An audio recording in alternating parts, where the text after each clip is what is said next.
ভোটে নিরঙ্কুশ জয়ের পর প্রথম সংবাদ সম্মেলনে তারেক রহমান যা বললেন তার চেয়েও বেশি গুরুত্বপূর্ণ তিনি যা বললেন না। শেখ হাসিনার প্রত্যাবর্তন, ভারতের ভূমিকা এবং আওয়ামী লীগের প্রতি অস্বাভাবিক সহনশীলতা, সব মিলিয়ে প্রশ্ন উঠছে, বিএনপি কি পুরনো শত্রুকে নতুন করে জায়গা দিচ্ছে? আজকের দিনের খবর হলো যে আজকের এই দিনটিতে সম্ভাব্য প্রধানমন্ত্রী জনাব তারেক রহমান তার উদারতার যে বাতি, সেই বাতি প্রজ্বলিত করে তিনি আমিরে চরমোনাই বা শায়েখে চরমোনাই পীর সাহেব যিনি আছেন তার দরবারে যাচ্ছেন দেখা করার জন্য।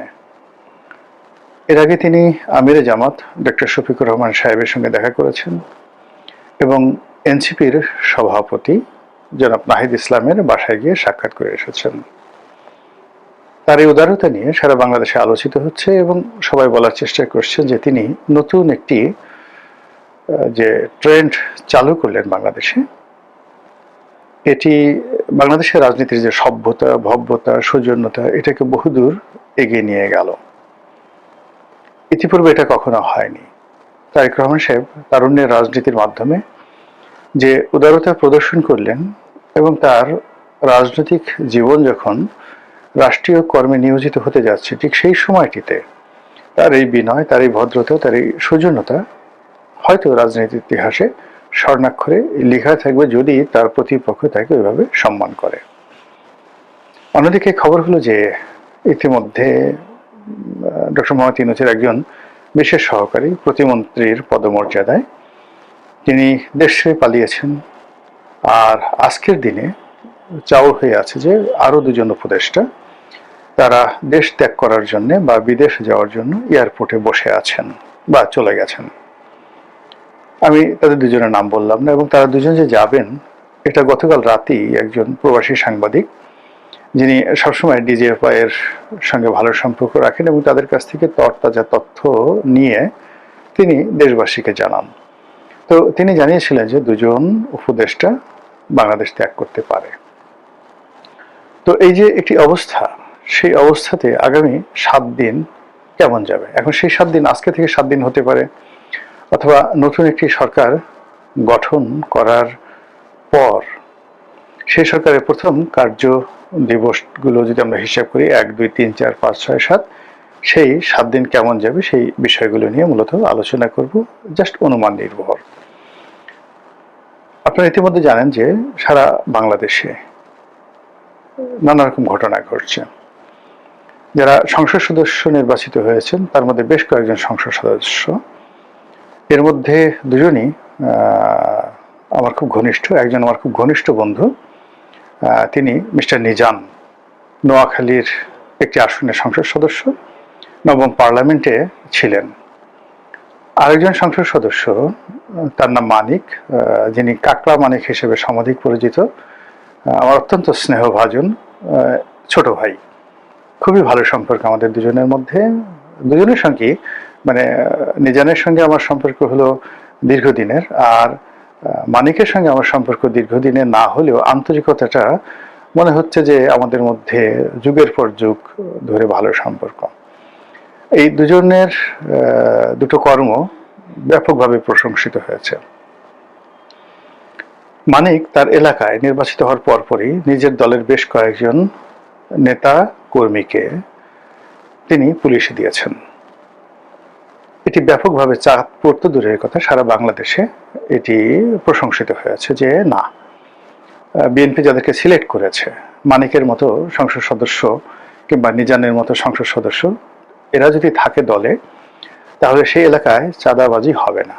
আবার অন্যদিকে নিজান যেটি করেছেন সেটি হলো তিনি অ্যারেস্ট করার চাইতেও আরেকটু বেশি এগিয়ে গিয়েছেন। তিনি নিজে বাদী হয়ে এলাকার যে তার দলের যারা নেতাকর্মী চাঁদাবাজ বলে পরিচিত, কুখ্যাতি অর্জন করেছেন, এরকম প্রায় 20-25 জনের বিরুদ্ধে তিনি মামলা করেছেন। এর বাইরে বিভিন্ন এলাকাতে চাঁদাবাজদের সঙ্গে আর সংসদ সদস্যদের সঙ্গে বিভিন্ন রকম দ্বন্দ্ব সংঘাত শুরু হয়ে গেছে, এবং এই দ্বন্দ্ব সংঘাতে চাঁদাবাজের টিকে থাকে না এমপির টিকে থাকে সেটি দেখার বিষয়।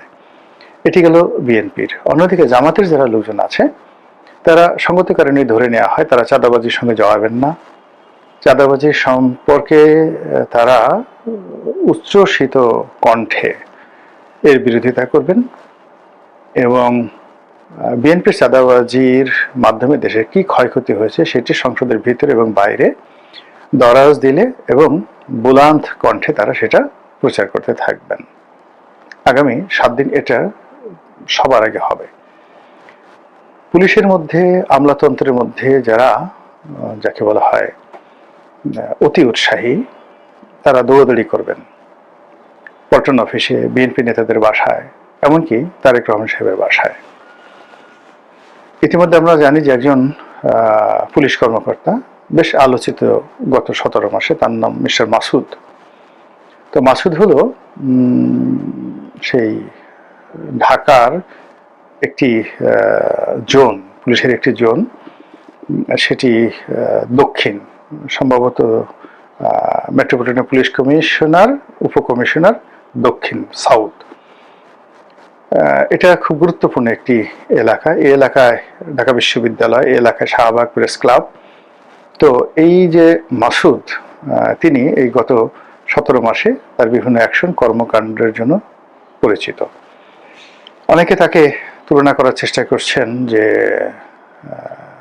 আওয়ামী লীগ জমানাতে হারুন ছিল যেভাবে প্রভাবশালী, বেপরোয়া, তারপর বিএনপি জমানাতে কোহিনূর যেভাবে বেপরোয়া ছিল, সাহসী ছিল, তারপর আরও একজন ছিলেন খান সাইদ হাসান। ঠিক এখন মাসুদ যে পদে আছেন, যে চেয়ারে আছেন, ঠিক এই জায়গাটাতেই খান সাইদ হাসান ছিলেন বিগত বিএনপির জমানাতে। এবং যখন সেই 21শে আগস্টের গ্রেনেড হামলা হয়েছিল, সেই গ্রেনেড হামলার সময়টিতে এই মাসুদ যে দায়িত্বে আছে, ঠিক এই দায়িত্বে ছিল খান সাইদ। তো সেই জায়গাতে এখন মাসুদ বসে আছেন লম্বা চূড়া। এখনো পর্যন্ত তার বিরুদ্ধে কোনো দুর্নীতির অভিযোগ আসেনি, অনিয়মের অভিযোগ আসেনি। এবং এখনো পর্যন্ত যেটি হলো সেটি হলো তিনি তার পেশাদারিত্ব এবং পরিস্থিতি মোকাবেলা করার জন্য যতটা কঠোর হওয়া দরকার, সঙ্গে সঙ্গে যতটা নরম হওয়া দরকার, দুটো জিনিসের সমন্বয় তিনি করে যাচ্ছেন একজন আলোচিত পুলিশ কর্তা হিসেবে। কিন্তু এর মধ্যে যেটা ঘটেছে সেটা হলো যে তিনি সম্প্রতি বিএনপির একটি অনুষ্ঠান, সেটা সম্ভবত হোটেল ইন্টারকন্টিনেন্টালে হয়েছে, এবং ইন্টারকন্টিনেন্টাল মানে রমনা পার্কের সাথে, এবং এটা মাসুদের এলাকার।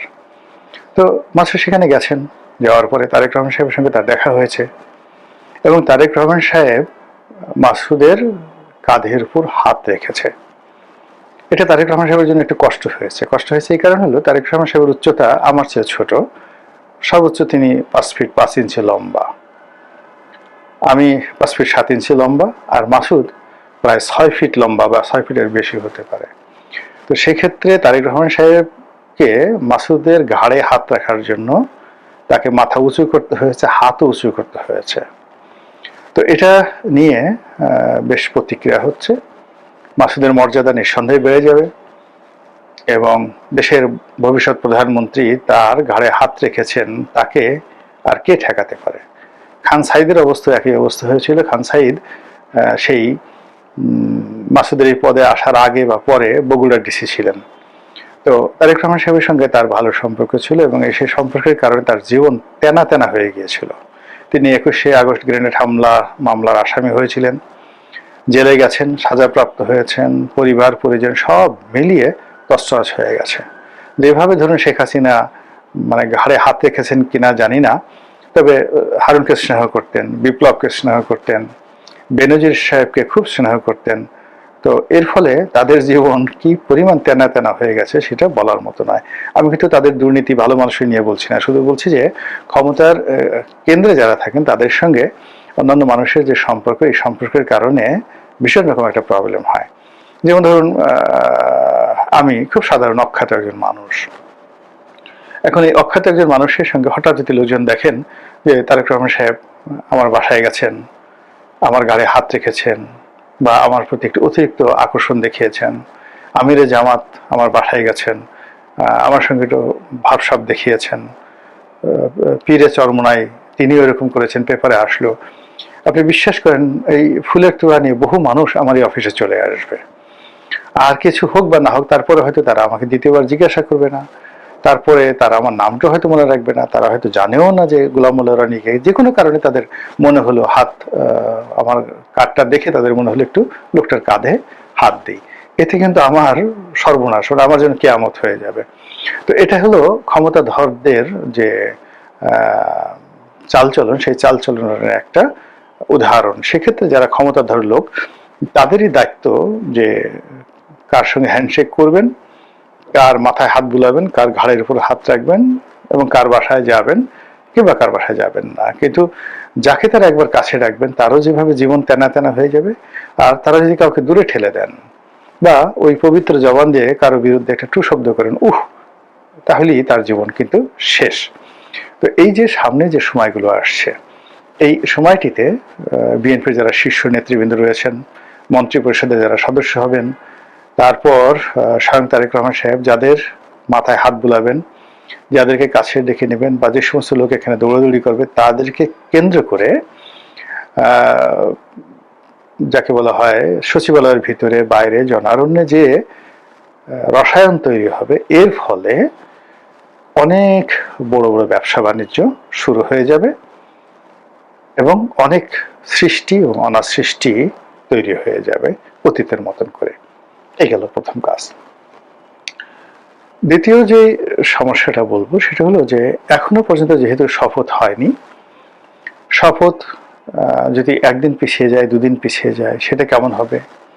আবার আলেরিয়া সাহেব যেভাবে বলেছেন যে এখানে সংসদ সদস্যরা দুইবার শপথ নেবেন। প্রথম শপথ হলো সেই কনস্টিটিউশনাল অ্যাসেম্বলির সদস্য হিসেবে, আর দ্বিতীয় শপথ হলো সংসদ সদস্য হিসেবে।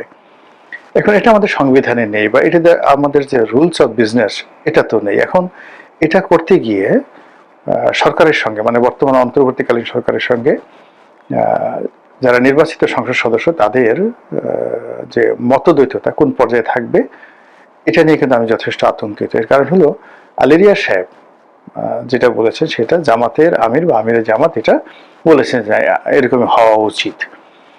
আর বিএনপির পক্ষ থেকে এ ধরনের কোনো কিছু বলা হয়নি।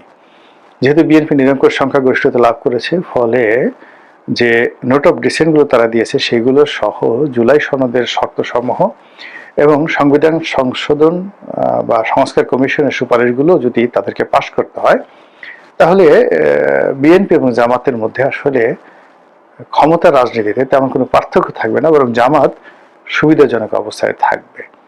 তো এই যে ঘটনাগুলো, এটা আগামী 7 দিনের মধ্যেই ঘটে যাবে। এরপর ভারত থেকে মেহমানরা আসবেন সরকারের শপথ গ্রহণ অনুষ্ঠানে, পাকিস্তান থেকে নিঃসন্দেহে আসবেন, আর অনেক দেশ থেকে আসবেন। তো তাদের সঙ্গে নতুন সরকার প্রধানের আলাপ আলোচনা, তাদের প্রোটোকল, এগুলো নিয়ে দূতাবাসগুলোতে ব্যাপক আলাপ আলোচনা হবে। তারপর কতগুলো গুরুত্বপূর্ণ পদ, ইতিমধ্যে আপনারা জানেন যে খবর ছড়িয়ে পড়েছে, পুলিশের আইজি পদত্যাগ করার ইচ্ছা প্রকাশ করেছেন। Metropolitan police commissioner Dhaka, Chittagong metropolitan police commissioner, এই পদ পদবিগুলোতে কি হয় এটা নিয়ে সবাই টেনশনে আছেন। সম্ভবত পরিবর্তন আসবে, আইজি সাহেব এই পদে পরিবর্তন আসবে, বঙ্গভবনে পরিবর্তন আসবে, তারপর আরো অনেক কিছু, মানে ব্যাংক, বিমা থেকে শুরু করে সব জায়গাতে ডিরেক্টর বোর্ড গঠন হবে। এই 7 দিনের মধ্যেই যে তোলপাড় শুরু হয়ে যাবে, সরকার গঠনের 7 দিনের মধ্যে যে তোলপাড় শুরু হয়ে যাবে, তাতে করে ব্যাংক পাড়া, শেয়ার মার্কেট, বিমা পাড়া, এরপরে সরকারের যে গুরুত্বপূর্ণ পদ পদবিগুলো আছে, যেমন জাতীয় রাজস্ব বোর্ডের চেয়ারম্যান, বাংলাদেশ ব্যাংকের গভর্নর, তারপর সংস্থাপন সচিব তো হয়ে সংস্থাপন সচিব, স্বরাষ্ট্র সচিব, এই পদগুলো নিয়ে যেভাবে আলাপ আলোচনা হবে বা নিয়োগ হবে এখানে, তদ্রুপ দেশের বিশ্ববিদ্যালয়গুলোতে যে ভাইস চ্যান্সেলর, এখানেও সম্ভবত একটা ব্যাপক পরিবর্তন আসবে। এবং প্রথম 7 দিনের মধ্যেই তাদেরকে ইউনিয়ন পরিষদ নির্বাচন, পৌরসভা নির্বাচন, সিটি কর্পোরেশন নির্বাচন, এই নির্বাচনের ব্যাপারে সিদ্ধান্ত গ্রহণ করতে হবে। তো সব মিলিয়ে প্রথম যে সরকারের যে 7 দিন, এই 7 দিনের মানে প্রতিটি সেকেন্ড সরকারের জন্য একটা অ্যাসিড টেস্ট হবে। আর এই অ্যাসিড টেস্টে যদি পান থেকে চুন খসে, তাহলে অ্যাসিডে কি হয়, সারা শরীর ঝলসে যায়। সরকারের ভুল হলে তারও অঙ্গহানি হবে, অঙ্গ ঝলসে যাবে এবং প্রতিপক্ষ তারা আরো শক্তিশালী হয়ে পড়বে। মহান আল্লাহ আমাদের সবাইকে হেদায়েত দান করুন এবং হেফাজত করুন। আসসালামু আলাইকুম ওয়া রাহমাতুল্লাহি ওয়া বারাকাতুহু।